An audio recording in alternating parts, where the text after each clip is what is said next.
Bienvenidos, qué bueno estar aquí de nuevo para arrancar con este análisis a fondo de toda esta pila de documentos y reportajes que tenemos hoy. Hola, sí, estoy muy emocionada por empezar. La verdad es un tema fascinante. Para quienes nos escuchan siempre, bueno, ya saben que nuestro objetivo es, digamos, escarbar bajo la superficie de la información. Y fíjate que hoy literal vamos a escarbar bajo el asfalto. Literalmente. Sí, vamos a analizar los oscuros misterios y la compleja realidad del subsuelo de una ciudad increíble, que es Medellín. Es que es un tema que te atrapa de inmediato. Hay un contraste tremendo, casi violento, te diría, entre las leyendas de terror que uno ve en internet y la cruda vida cotidiana que realmente late debajo de las calles. Claro. O sea, en las alcantarillas, en los canales, la idea de lo que ocurre bajo nuestros pies siempre ha sido como un imán para la paranoia colectiva. Totalmente de acuerdo. Y por eso, pues, la misión de hoy es separar esa paranoia de los hechos concretos. Vamos a desempacar un montón de información. Tenemos desde reportajes de investigación sobre quiénes habitan realmente las calles hasta desmentidos de noticias falsas y crónicas históricas. Porque en esta era de sobreinformación, donde un pánico en redes se enciende en un par de horas, Sí, rapidísimo. aprender a diseccionar un mito urbano para encontrar la verdad, pues es una habilidad básica de supervivencia. Exacto. Porque un mito urbano nunca es solo un cuento de miedo. O sea, siempre es un espejo de las ansiedades de una sociedad. Así es. Y el caso con el que vamos a empezar es el ejemplo perfecto de cómo un rumor se sale de control explotando esos miedos primarios. Bueno, entonces vamos directo al grano con el rumor que inició todo esto. Tenemos que hablar del supuesto monstruo en la alcantarilla. Uy, sí, esa historia. Hace poco se volvió inmensamente viral en TikTok. La historia la contaba una usuaria que hablaba de una chica llamada Vanessa, supuestamente una estudiante de historia, que hacía un trabajo de campo sobre indigencia en el centro de Medellín. Preparó todo el escenario. Y el relato tiene toda la estructura de una película de Hollywood. Resulta que esta chica empezó a compartir comida con los habitantes de calle para ganar su confianza. Claro, lo típico. Pero notó un patrón escalofriante. Cada vez que les llevaba comida, ellos apartaban la carne. Guau. Se comían todo lo demás, pero la carne la dejaban intacta. Es un detalle narrativo brillante, si lo piensas desde la psicología del terror. Inmediatamente te siembra la duda. Sí. O sea, ¿por qué alguien que pasa hambre rechazaría una porción de proteína? Prepara el terreno perfecto para la revelación perturbadora. Sí, exacto. Te engancha de inmediato. Según el relato, Vanessa no aguantó la curiosidad y le preguntó al líder del grupo, un señor ya de la tercera edad, por qué no comían la carne. ¿Y qué le dijo? El hombre la miró y le soltó esta frase, que ya no les gusta esa carne porque todos los días van a su propio restaurante. ¡Qué miedo! En ese momento, el ambiente se vuelve súper tenso. El hombre supuestamente la aleja del grupo para protegerla y le confiesa que ese comedor comunitario está en las alcantarillas. Fíjate cómo va escalando. Y aquí viene el remate. Le dice que allá abajo comen carne humana, específicamente de mujeres que cazan y que se han vuelto adictos. Incluso termina diciéndole una frase tipo, lástima mona, que a usted no la pudimos llevar al restaurante. De locos. Dándole a entender que se salvó solo por ser amable. Lo que hace que esta narrativa sea tan contagiosa es cómo mezcla elementos muy cotidianos, como compartir comida en la calle, con tabúes absolutos, como el canibalismo. Totalmente. Es el terror a lo invisible, a lo que acecha bajo las rejillas por las que caminamos todos los días. Pero claro, cuando rasgas un poco esa superficie viral, la estructura se desmorona por completo. Por completo. Porque lo irónico es que cuando el pánico estalló, el medio IFM Noticias fue a revisar los datos con la fiscalía y la policía. Como debe ser. ¿Y sabes cuál fue el saldo de denuncias de canibalismo o desapariciones vinculadas a las alcantarillas? Me lo imagino. Cero. Cero absoluto. No hay un solo registro, ni una prueba, ni el más mínimo indicio. Es una mentira empaquetada con moño de anécdota real. Y aunque parece un simple cuento de internet que se desmiente y ya, el impacto en la vida real es profundamente tóxico. Generar pánico sobre poblaciones tan vulnerables tiene consecuencias graves. Muy graves. Convierte a seres humanos marginados en monstruos a los ojos de la ciudadanía. Legitima el asco y desvía la atención de las crisis humanitarias reales que sí ocurren en la ciudad. Pero lo que me parece más loco de todo esto es que, aunque la red de caníbales es una mentira monumental, La idea de que Medellín tiene un mundo subterráneo oculto no salió de la nada. Ah, claro, porque la infraestructura sí existe. Exacto. Los túneles en el centro de Medellín son reales. Y la historia de por qué existen es igual de impactante que cualquier leyenda urbana. Solo que el terror no es sobrenatural, es social. Te refieres a la red subterránea del Hotel Nutibara. Ese es un punto clave para entender cómo se construyó la ciudad, tanto física como socialmente. Así es. Hay documentales fascinantes sobre los túneles debajo de este hotel icónico. Para poner en contexto a la audiencia, el Hotel Nutibara a mediados del siglo pasado no era un simple lugar para dormir. Era el epicentro del lujo. Absoluto. Pelé se hospedó ahí en el 54. Maradona, Héctor Lavoe, Willy Colón. Era la alfombra roja de la ciudad. Pero el detalle arquitectónico que nos interesa es un túnel específico que conecta el edificio principal con un anexo cruzando la calle, el Hotel Nutibara Express. Y la razón de ser de ese túnel es el reflejo perfecto de una época de extrema estratificación. Cuéntanos de eso. No lo construyeron para esconder tesoros ni para rituales. El propósito era sorprendentemente elitista. Mientras el edificio principal alojaba a las celebridades, el Nutibara Express fue diseñado exclusivamente para hospedar a los escoltas, conductores, niñeras y todo el personal de servicio. Básicamente invirtieron una fortuna en una infraestructura subterránea solo para que los huéspedes millonarios no tuvieran la incomodidad visual de cruzarse con sus propios empleados en el vestíbulo. Exactamente. Es la desigualdad hecha cemento. Querían que el servicio apareciera mágicamente y luego desapareciera bajo tierra. Es una exclusión literal, mantener a una clase social operando en la oscuridad para no perturbar la estética de la superficie. A veces la historia documentada revela cosas más profundas sobre la naturaleza humana que cualquier relato de fantasmas. Y esa idea de que la ciudad nos oculta cosas pasa también con algo tan básico como el olfato. Uy, sí, el famoso mal olor del centro. ¿Sabías que mucha gente culpa a las alcantarillas de un olor insoportable cerca de la estación San Antonio del metro? Pasan por ahí, sienten ese olor a podrido, y con estas historias de túneles se imaginan lo peor pudriéndose en el subsuelo. Y la realidad es casi cómica en comparación. No es un portal al inframundo ni un problema de aguas residuales. Resulta que es un árbol. ¿Un árbol, sí? Un árbol africano llamado Terminalia iborensis, o alfara negra. Florece un par de veces al año y suelta un aroma que huele básicamente a cloaca.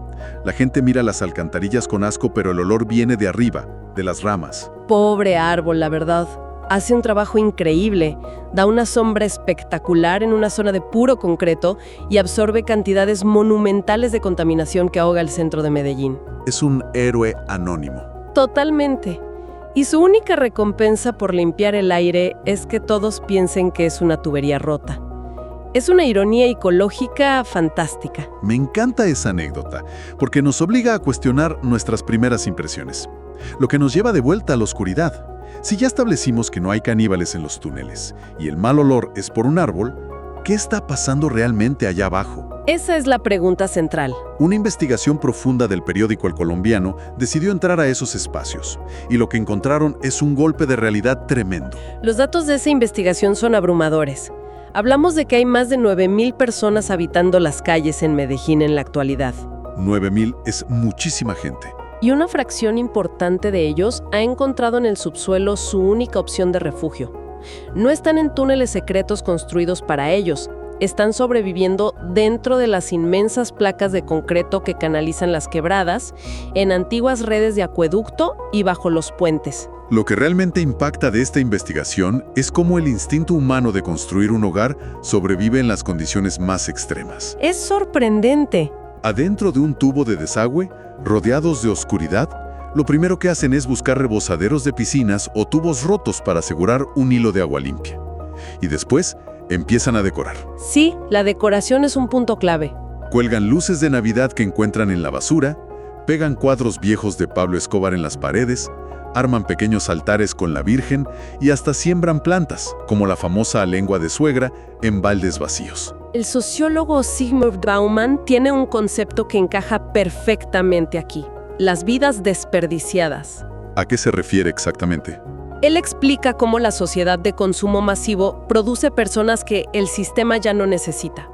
Son individuos excluidos del ciclo económico y la ciudad misma empieza a tratarlos como residuos urbanos. Claro. Se les empuja hacia los márgenes, o en este caso literalmente hacia abajo. Pero el hecho de que decoren esos muros con plantas y luces demuestra una resistencia psicológica increíble. Es un intento por aferrarse a su identidad. Y para entender esa resistencia, los testimonios son vitales. La investigación menciona historias con nombre propio que te rompen el corazón. Por ejemplo, la de Diego, que también se identifica como Diana. Lleva más de 20 años viviendo en los bajos de un puente. 20 años es toda una vida. Y su historia es trágica. Huyó de su casa siendo un niño por abusos físicos. Hoy enfrenta un cáncer de colon viviendo en ese túnel. Cuenta cómo tuvo que mover a pura fuerza rocas gigantescas para construir su casa y evitar que la corriente se la llevara. Increíble el esfuerzo físico para sobrevivir. Diego dice que ese agujero es su hogar definitivo y que logra dormir tranquilo escuchando su pequeño radio. Ese sentido de pertenencia es muy fuerte. Pero la vida allí abajo implica una amenaza constante, y no son las sectas de TikTok. Un habitante llamado Christian relató cuál es el verdadero terror del subsuelo, y es la fuerza de la naturaleza. Las lluvias. Exacto. Christian cuenta que la pesadilla ocurre cuando llueve torrencialmente a las 4 de la mañana. Imagina estar durmiendo en un canal cerrado y que el nivel del agua empiece a subir violentamente. ¿Tiene que ser aterrador?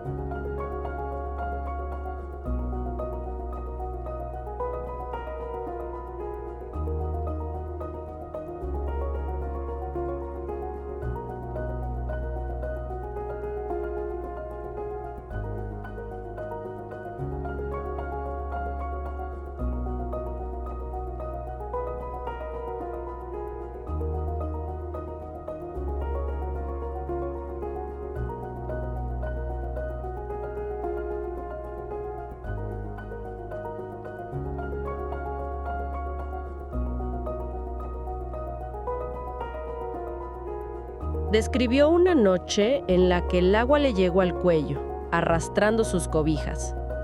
Usó una frase escalofriante, dijo: "Quedamos como en el Titanic". El pánico absoluto de ahogarte en la oscuridad, rogando que la corriente no te arrastre hacia el río. Quedamos como en el Titanic. Es una imagen devastadora. Y en medio de esa zozobra constante, buscan formas de aferrarse a la superficie. La historia del mono y Cecilia me pareció hermosísima. Sí, esa parte es muy conmovedora. Ellos tienen su pedacito de canal decorado con carritos de juguete y contaban que a pesar del ruido ensordecedor de los carros pasando por la autopista justo encima de sus cabezas, tienen un radio viejo encendido día y noche. Sintonizado en alguna emisora, me imagino. Sí, en el 94.9 FM, Bésame. Y no lo escuchan solo por la música, lo hacen para sentir que hay alguien hablándoles. El director de la emisora comentó que saben perfectamente que para muchas de estas personas solitarias, los locutores son la única familia que les queda. Es un salvavidas emocional. Ahora, hay un prejuicio muy arraigado en la sociedad sobre los habitantes de calle, y es la asociación inmediata con las drogas. La gente suele pensar que están en la calle por ser drogadictos. Que es lo que uno escucha siempre. Pero el análisis profundo invierte esa lógica. El consumo problemático no suele ser la causa inicial, sino una herramienta extrema de supervivencia. O sea, un escape. Hablamos de personas que han sufrido desplazamiento forzado, violencia, un abandono absoluto. Las drogas, que ahora incluyen cócteles letales de fentanilo y ketamina, se usan como un anestésico poderoso. Para no sentir. Exactamente. Es una forma de desconectar el cerebro para soportar el frío, el hambre, el miedo a las inundaciones y el desprecio diario de la sociedad. Eso cambia toda la perspectiva. Si la realidad es esta lucha por sobrevivir, ¿de dónde saca la gente ideas tan retorcidas como la de los caníbales? Todo tiene una raíz. Resulta que la ciudad sí tiene un pasado oscuro que dejó cicatrices en la memoria colectiva. Y aquí entramos al famoso caso de La Misión, documentado a principios de los 2000. Ese evento es bisagra. Es cuando las peores pesadillas parecieron hacerse realidad y cimentaron el terreno para los mitos de hoy. Fue entre 2003 y 2005 en Villa del Socorro. Las autoridades recibieron una denuncia de terror. Un hombre aseguró que una secta llamada La Misión, liderada por Carlos García, había secuestrado a sus hijos, Sí, recuerdo el caso en los medios. Los testimonios decían que llevaban a los jóvenes a una finca, saqueaban cementerios para robar cadáveres frescos y decían que obligaban a los menores a comer carne humana de cráneos hervidos en ollas. Solo imaginar la cobertura mediática de algo así es abrumador. Hubo capturas por rapto y profanación, pero la falta de pruebas forenses dejó zonas grises sobre el canibalismo. Pero el daño ya estaba hecho. Exacto. Sociológicamente, si fue verdad o no pasó a un segundo plano. El impacto psicológico reforzó la idea de que en los márgenes de Medellín operaban fuerzas satánicas incomprensibles. Para entender por qué la gente estaba dispuesta a creer en eso, tenemos que retroceder a los años 90. Hay un artículo académico de la revista Folios de la Universidad de Antioquia que analiza el pánico satánico. Porque no era un fenómeno aislado, era toda una fiebre en la ciudad. Y el contexto histórico lo explica todo. Los 90s en Medellín fueron la época del apogeo de la violencia del narcotráfico. Bombas, toques de queda, asesinatos. En ese entorno, un psiquiatra muy reconocido, Jorge Ospina Toro, analizó a los jóvenes metidos en sectas. Su conclusión es súper reveladora. No se trataba de fuerzas sobrenaturales. Era un grito contracultural de adolescentes profundamente traumatizados y aislados. Muchachos de 15 años mezclando pastillas en cementerios, invocando espíritus porque se sentían odiados por el mundo. Querían apropiarse de una estética del mal para sentir que tenían control en una ciudad que los masacraba. Era una armadura psicológica. Y claro, el pánico satánico dio pie a la charlatanería. La investigación revela que muchos supuestos sacerdotes satánicos eran estafadores. Cobraban 100,000 pesos a jóvenes confundidos por llevarlos al cementerio San Lorenzo a destruir lápidas y hacer un teatro ritual falso. Y súmale los verdaderos ladrones de tumbas, que vendían huesos a estudiantes de medicina. Todo eso creó un cóctel perfecto donde la estética oscura fue secuestrada por el amarillismo. Además, la arquitectura de Medellín parece conspirar para mantener el misterio. Lugares como Prado Centro o el antiguo manicomio de Aranjuez. Ese lugar tiene una historia pesadísima. A finales del siglo XIX, tuvo casi 900 pacientes hacinados en celdas minúsculas, con tratamientos que hoy clasificaríamos como tortura. Todo por el desconocimiento psiquiátrico. Hoy es un centro cultural, pero la sangre de esa historia sigue ahí, y por eso la gente del barrio dice que de noche escuchan cadenas. Y si reunimos todo, los túneles del Nutíbara, las canalizaciones, el pánico de los 90 y los manicomios, surge un patrón claro. La mente humana aborrece el vacío. Cuando vemos una alcantarilla oscura o un túnel abandonado, nuestra imaginación lo llena con monstruos o sectas caníbales. ¿Y por qué crees que hacemos eso? Porque psicológicamente es mucho más fácil tenerle miedo a un demonio abstracto o a un monstruo de TikTok que enfrentar la cruda realidad del fracaso social. Es más fácil culpar a lo sobrenatural que mirar a los ojos a la exclusión sistemática y a la pobreza extrema. Es dolorosamente cierto. Y antes de irnos, todo esto me hace pensar en algo profundo. Viendo lo rápido que la gente creyó en ese video de TikTok, si la sociedad está tan dispuesta a aceptar sin dudar que las personas que no tienen un hogar son monstruos caníbales. Sí, dinos. ¿No será que en el fondo preferimos verlos así? Porque si los reducimos a monstruos aterradores, entonces está bien ignorarlos. Nos quita el peso de la empatía. Exacto. Es mucho más fácil sentir terror por un caníbal imaginario que sentir culpa por el ser humano invisible que pasamos de largo todos los días cuando caminamos por la superficie. Es una reflexión muy poderosa para dejarle a quienes nos sintonizan hoy. Ojalá la próxima vez que el algoritmo les ponga una historia de terror viral en la pantalla, se tomen un segundo para dudar y mirar más allá del mito. Muchas gracias por acompañarnos en este análisis a fondo. Nos vemos en la próxima exploración.